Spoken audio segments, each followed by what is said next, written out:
Welcome. In this presentation, we'll explore the normal thoracic radiographic anatomy of the canine and feline lungs. This video outlines the normal pulmonary anatomy and the strengths of each radiographic view when evaluating the pulmonary parenchyma. An understanding of lung lobe anatomy is important, as the distribution of pathology often guides the prioritization of our differential diagnosis. For example, aspiration pneumonia typically affects the cranioventral aspects of the lungs, as this material settles within the dependent aspect of the lungs. Therefore, it is important both to describe changes occurring in the lungs and to also localize which lung lobes are affected. The canine and feline pulmonary parenchyma are comprised of 5 lung lobes, with 3 sublobes. On the right side, these include the right cranial, middle and caudal lung lobes, and the accessory lobe of the right caudal lung lobe. The left lungs are comprised of the left cranial and caudal lung lobes, with the cranial lobe comprising of both the cranial and caudal subsegments. The right cranial lobe extends to the cranial thoracic margin at least to the level of the first ribs.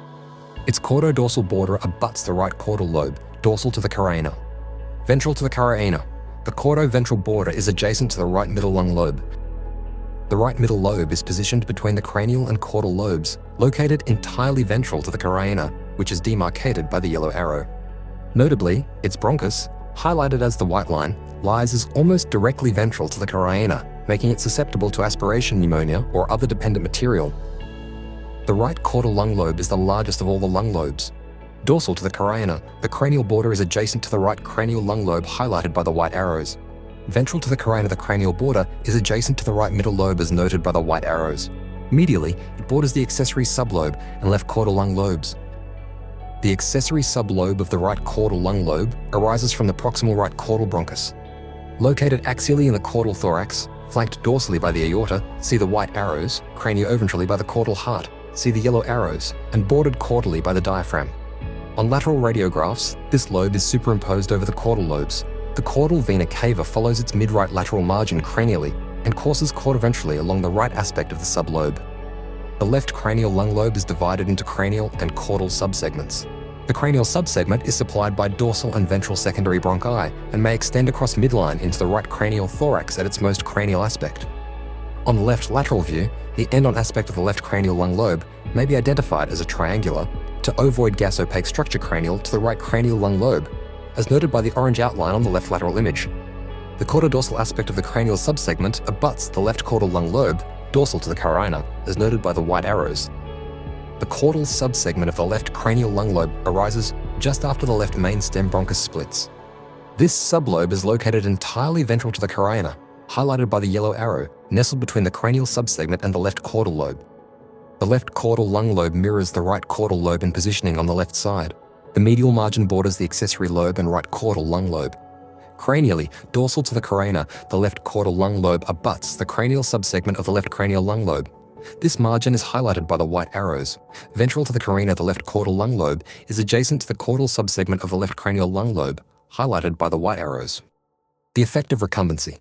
The lung closest to the table, the dependent lung, tends to collapse slightly, making it less aerated. The non-dependent lung remains well aerated and is better visualized. Therefore, on a right lateral view, the left lung lobes are evaluated best as these lung lobes are more inflated, allowing for better visualization of pathology within these lobes.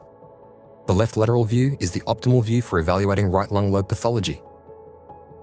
In a dorsiventral view, there is increased expansion of the dorsal lungs, thus making a dorsiventral view ideal for evaluation of the dorsal aspects of the lungs and caudal lobar vessels, outlined by the blue and red shaded vessels.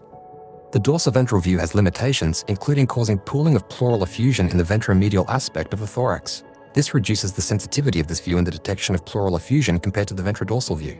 In this view, the cardiac silhouette is in a more upright position and therefore shorter in length as noted by the orange arrows.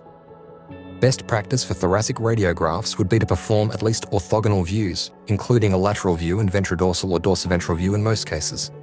This allows for confirmation of pathology in orthogonal radiographic views. Additionally, due to the effect of recumbency, 3-view thoracic radiographs, including right and left lateral views, and a ventrodorsal or dorsoventral view, are recommended when screening for pulmonary metastases. In summary, this video outlines the pulmonary lobar anatomy in thoracic radiographs of dogs and cats. The video also summarizes the utility of different radiographic views to optimize evaluation of the pulmonary parenchyma. Localization of pathology is important when prioritizing differential diagnosis and standardizes communication in medical records.